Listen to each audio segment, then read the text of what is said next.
YouTube, it's your boy Rich Wayne, and I dropped this video to teach y'all how to sue the credit bureaus. I'm gonna give you a gem from the get-go. The first time you're doing it, you gotta hire a consumer law lawyer for sure. Okay. Step one, see, if y'all notice what's going on, it's a lot of credit repair gurus, credit repair companies popping out of nowhere, promising things that they can't even deliver. If I've even seen people getting in trouble, actually getting indicted for doing unethical things inside the credit space area.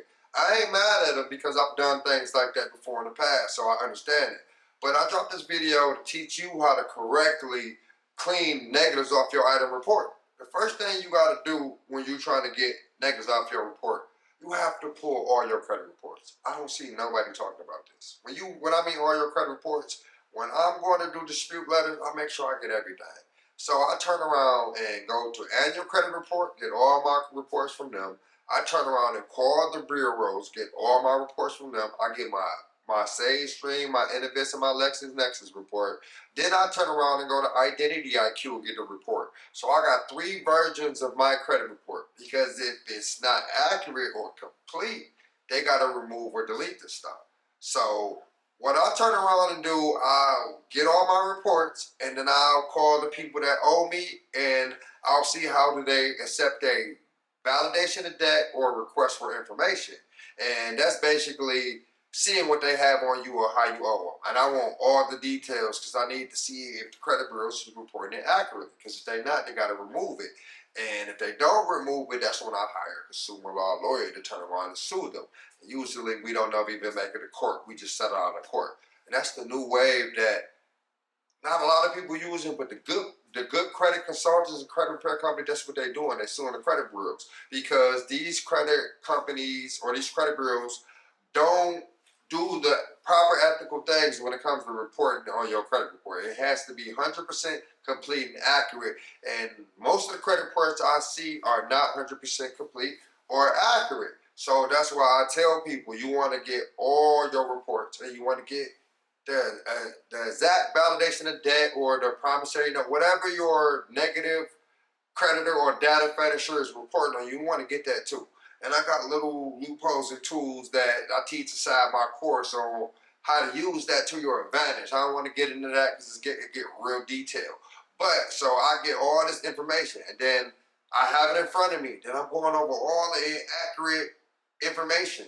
I'm going over all the adverse information, all the missing information. I got a chart: inaccurate information, missing information, adverse information, or information that don't make sense. If you're reporting this way and it's reporting that way on another bureau, I write that down. So when I'm writing my dispute letter, I got this long dispute letter. So if they say verify, I know they're lying because this dispute letter is down there 3 or 4 pages, maybe 5 pages long, because I'm finding every inaccurate and missing information inside of my report.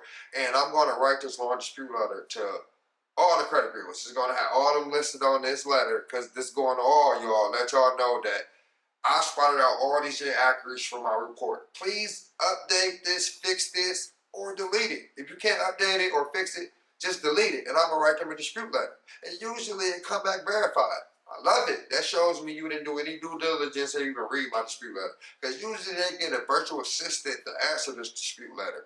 And they ain't got time to read your long dispute letter. They not getting paid no money, so they just put verified or they update some bullshit and it ain't even done correctly. That gives you room to actually hire an attorney later. I don't hire an attorney after one dispute letter, which you can, but that ain't the way I do it. I give them a few times to say verify or update it.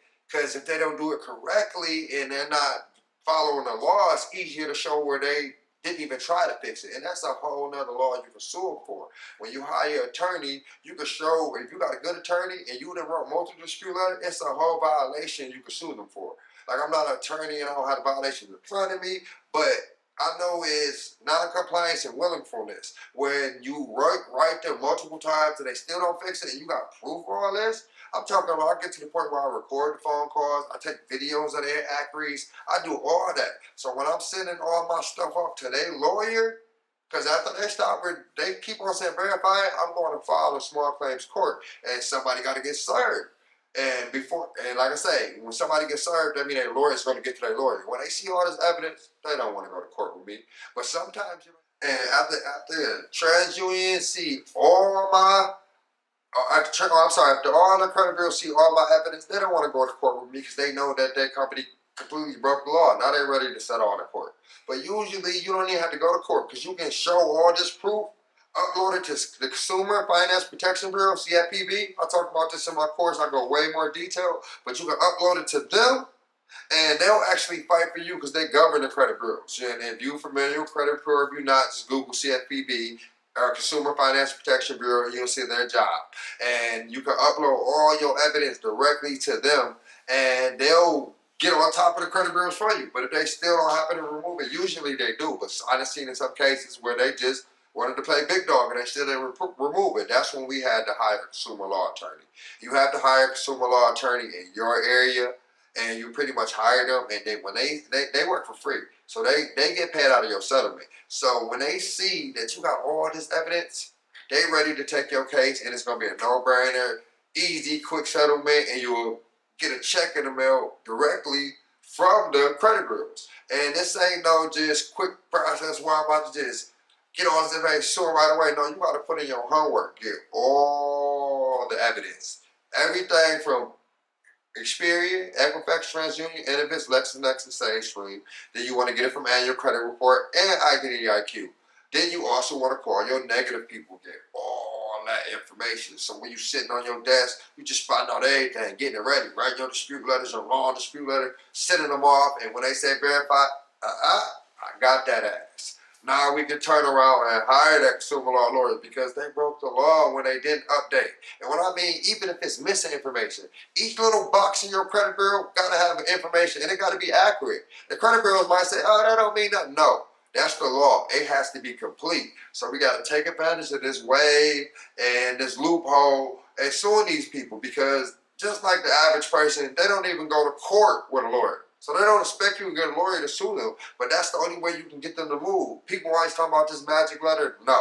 I got a lawyer that's been fixing credit and suing the credit bureaus for 20 years. There is no magic letter. He's a multi-millionaire going to court and suing. So ain't no guru or none of these guys are going to tell me any different, because you can try the little tricky letters, but when they go to the court and you talking all this consumer law, is that going to work in the judge? Is the judge going to go with you? Because I've seen people talk about, you're not even supposed to get an auto loan, you're not even supposed to do this, do that. I'm like, all right, go to court and get it removed. Sometimes you can get lucky and get some negative items removed, but if you want to guarantee remove inaccurate, incomplete information, this is the best way to do it. I've done this successfully. I have a lawyer who's done this over multiple times. But if there's something you don't want to do, we have a company where we actually teach you step by step, and we give you accountability cards to help you do this. So that's what we do over here. So if you need help and assistance with this, don't hesitate to hit us up. We will definitely help you. But I'm telling you, this is something you can do yourself. You can get all the evidence yourself. You can write a law dispute letter yourself, and you can sue the credit bureaus yourself with a lawyer. You don't have to hire nobody. It's something you can do. I'm putting out this information so I can help you, and it's something you can charge other people to help them do. So if you're watching this video, don't sleep on it. This is a new wave. It's working at a great rate. And the good thing about it is so many credit reports have inaccurate items on their report. So take advantage of it. Hire your consumer, get all the evidence, hire your consumer law lawyer, and make sure you sue these credit bureaus. I appreciate y'all. Hit that like, hit that subscribe. I've been learning a lot more stuff, so I'm going to be releasing a lot more content, a lot on e-commerce and all the new stuff with credit. I'm going to be dropping it for y'all. I appreciate y'all. Hit that like, subscribe, comment. Let's get it. Rich One.